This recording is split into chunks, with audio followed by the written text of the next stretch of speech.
The Adventures of the Jackal's Eldest Son. Now that the Jackal was dead, he had left two sons behind him, every whit as cunning and tricky as their father. The elder of the two was a fine, handsome creature who had a pleasant manner and made many friends. The animal he saw most was the hyena, and one day, as they were taking a walk together, they picked up a beautiful green cloak, which had evidently been dropped by someone riding across the plain on a camel. Of course, each wanted to have it, and they almost quarreled over the matter, but at length it was settled that the hyena should wear the cloak by day, and the jackal by night. After a little while, however, the jackal became discontented with the arrangement, declaring that none of his friends, who were quite different from those of the hyena, could see the splendor of his mantle, and that it was only fair that he should sometimes be allowed to wear it by day. To this the hyena would by no means consent, and they were on the eve of a quarrel when the hyena proposed that they should ask the lion to judge between them. The jackal agreed to this, and the hyena wrapped the cloak around him, and they both trotted off to the lion's den. The jackal, who was fond of talking, at once told the story, and when it was finished the lion turned to the hyena and asked if this was true. Quite true, your majesty, answered the hyena.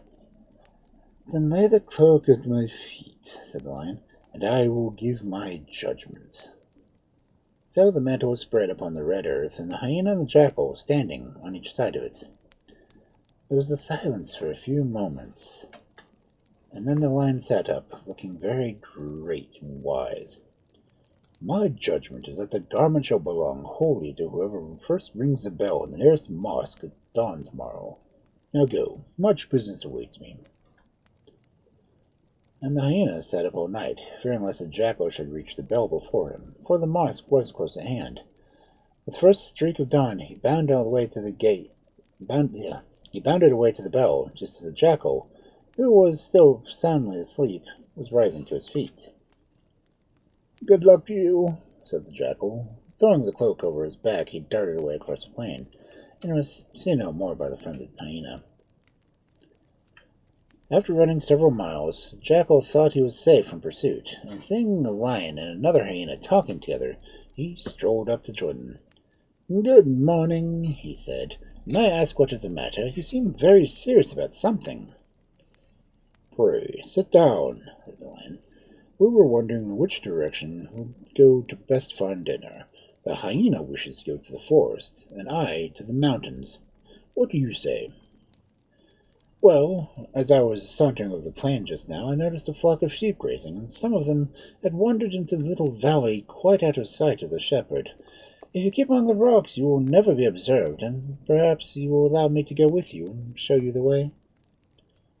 That is really very kind, answered the lion.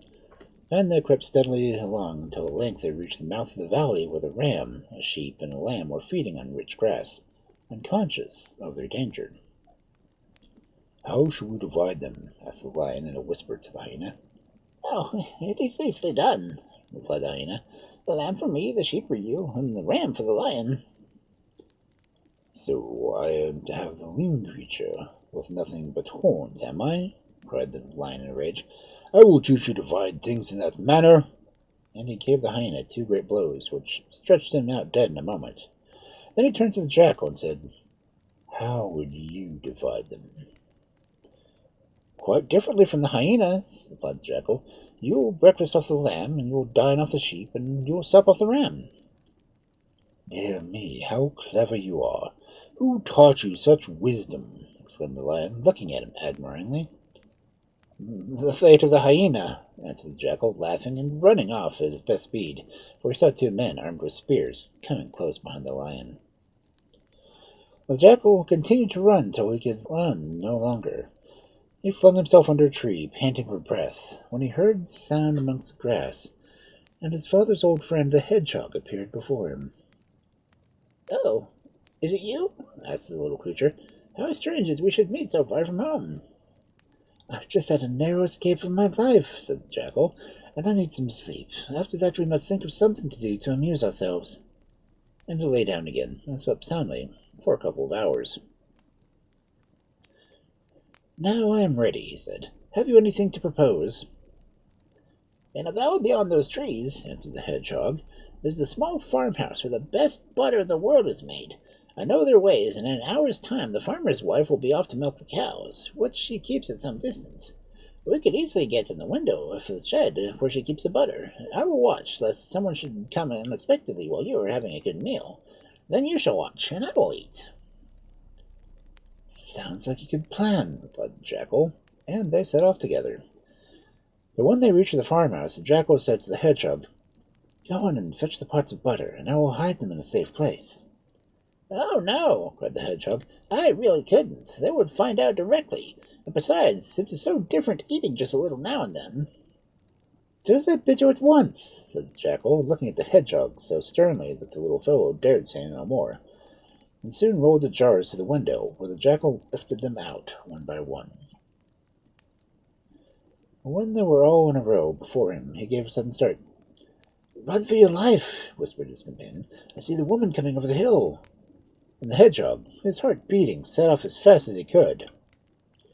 The Jackal remained where he was, shaking with laughter, for the woman was not in sight at all, and he had only sent the Hedgehog away because he did not want him to know where the jars of butter were buried.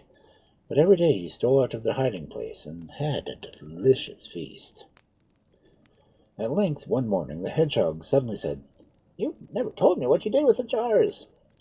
"Oh, I hid them safely till the farm people had forgotten all about them," replied the Jackal. "But as they're still searching for them, we must wait a little longer. Then I'll bring them home, and we will share them between us." So the Hedgehog waited and waited. But every time he asked there was no chance of getting the jars of butter from the Jackal, put him off with some excuse. After a while the Hedgehog became suspicious and said, "I would like to know where you've hidden them tonight, when it's quite dark. You shall show me the place." "I can't really tell you," said the Jackal. "You talk so much that you would be sure to confide the secret to somebody, and then we would have all our trouble for nothing. Besides, running the risk of our necks being broken by the farmer, I can see that he is getting disheartened, and very soon he will give up the search. Have patience a little while longer." The Hedgehog said no more, and pretended to be satisfied.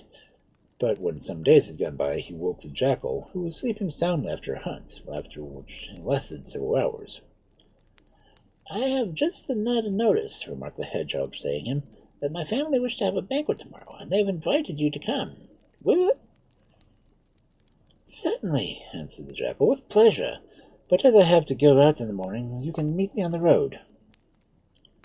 "That will do very well," replied the Hedgehog, and the Jackal went to sleep again, for he was obliged to be up early. Punctual to the moment, the Hedgehog arrived at the place appointed for their meeting, and as the Jackal was not there, he sat down and waited for him. "Ah, there you are," he cried, when the dusky yellow form at last turned the corner. "I had nearly given you up. Oh, indeed, I almost wish you had not come, for I hardly know where I shall hide you." "Why should you hide me from anyone?" asked the Jackal. "What is the matter with you?" "Well, so many of the guests have brought their dogs and mules with them, and I fear it may hardly not be safe for you to be amongst them. Now, don't run off that way," he added, "because there's a little troop that is coming over the hill. Lie down here, and I will throw these sacks over you, and it will keep you still, whatever happens." And what did happen was, when the Jackal was lying covered with on the little hill, a Hedgehog set a great stone rolling, which crushed him to death.